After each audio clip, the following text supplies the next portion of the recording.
Welcome back to the channel. My name's Cody Carpentier, and I'm here to talk a little bit more about college football and Devy. My Devy rankings are up at southharmonff.com right now. You can go on over there and get my Devy top 180. That's across the quarterback, running back, wide receiver, and tight end positions. But today, we're going to be talking about 5 breakout players for the college football season in 2024. And this is going to be the SEC edition because I started jotting down my list of guys, and it was SEC, SEC, SEC. So I said, you know what? Screw it. Let's just make them all SEC for this iteration, and we'll come back later with the rest of college football because, quite frankly, that's what it is. It's the SEC versus everybody else. Please click that like button. Please click subscribe. We're going to get right back into the show right now, right after this intro.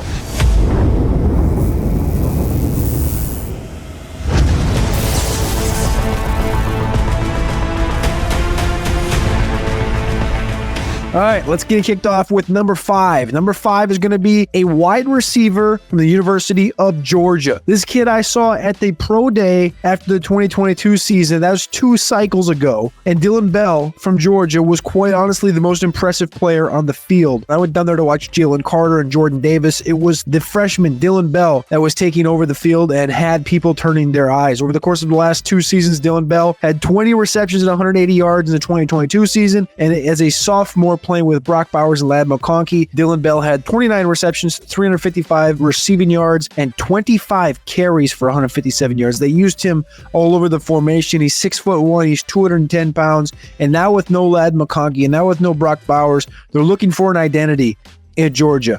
And they have Trevor Etienne as the running back who just transferred from Florida. He's going to be an important part to this offense. But with Carson Beck, he's going to get that football out. And Dillon Bell is a very advanced route runner for his age. Again, that was 2 seasons ago, almost 2 years ago now, that I saw Dillon Bell training at that pro day as an underclassman and impressing. Right now, I would feel very good about saying he's at least the number 2 wide receiver in this receiving room. But I think by the end of the season, Dillon Bell is your wide receiver 1. And I think he has an opportunity to be that Georgia receiver that breaks the 1,000-yard threshold they've been looking for the last 2 decades.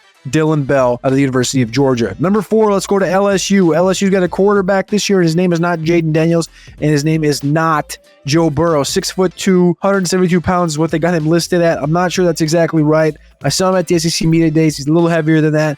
Garrett Nussmeier from LSU. Over the past 3 seasons at LSU, he's been sitting behind quarterbacks. He sat behind Jaden Daniels the last 2 years. Jaden Daniels won the Heisman Trophy this past season. Brian Kelly had a lot of glowing thoughts to say about Garrett Nussmeier and compared him to Jaden Daniels from a whiteboard perspective. This receiving room added CJ Daniels from Liberty, added Xavier Williams from Mississippi State. They already have Kyron Lacey. They have Aaron Anderson. They have a ton of receivers at LSU. Look for Garrett Nussmeier to take a big step forward. Again, this guy hasn't really had opportunities at all. He's played in 18 career games. He got 219 career pass attempts. So he's hovering around that 59% completion percentage. It hasn't been great, but in 2024, we're going to see that Garrett Nussmeier breakout, and LSU is going to be an 8 or 9 win team on the back of Garrett Nussmeier. Number 3, let's go to a freshman. Cam Coleman from the University of Auburn. Cam Coleman, since the spring game, dominated. He went for over 150 yards and a couple touchdowns at the Auburn spring game.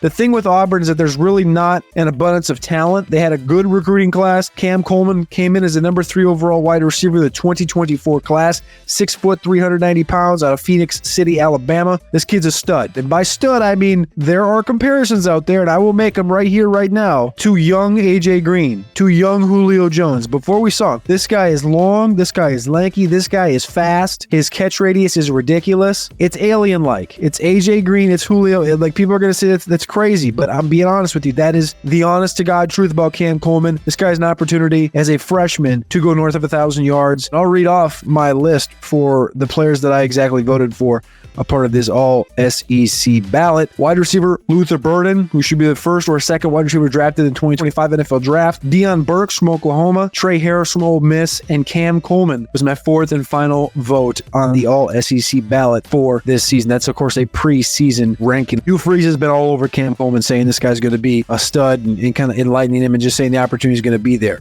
Number 2, the freshman, Ryan Wingo, ranked the number 11 wide receiver in the 2024 class. He's out of the state of Missouri. He's at Texas now, 6 foot, 295 pounds. And Texas just went into the portal and added Silas Bolden, Matthew Golden, and Isaiah Bond from Alabama. And Ryan Wingo went to Texas as a true freshman, 4 receptions, 2 touchdowns, north of 100 yards during their spring game, or right around 100 yards. I think it might have been 85 yards. Ryan Wingo got a lot of praise from Steve Sarkisian over the course of the last 2 months about potentially being a very important piece to this 2024 season. Ryan Wingo could take over the number 1 outside spot from the likes of Isaiah Bond, could force him inside. I think the goal at Texas was to have Isaiah Bond play outside, but he did play about 45% of the time in the slot last year at Alabama. We could see Isaiah Bond move into slot, Ryan Wingo play on the outside, and then you see some mixture of Silas Bolden on the outside with Jonte Cook, a superstar from 2 seasons ago in the recruiting cycle. Ryan Wingo is special, and I think you're going to see a breakout this year north of 700, 800 receiving yards, a very important piece to a very potent offense down there at the University of Texas. Number 1, breakout in the 2024 season is a guy that's played 2 seasons already at the University of Tennessee. He had 58 carries as a freshman, 106 carries as a sophomore, almost over 600 yards as a sophomore at Tennessee, playing alongside Jabari Small, playing alongside Jalen Wright, who's now at Miami Dolphin. Dillon Sampson is going to be that breakout running back from the University of Tennessee. He's 5'11", 201 pounds. He's from Dutchtown, Baton Rouge, Louisiana. He was a fall SEC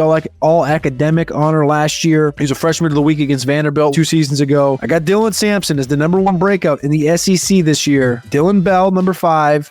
Garrett Nussmeier, number 4. Cam Coleman, number 3 from Auburn. Ryan Wingo, number 2 from the University of Texas. And Dillon Sampson is going to take over that running back role next to Nico Iamaleava. I think that's how you say it. I got close.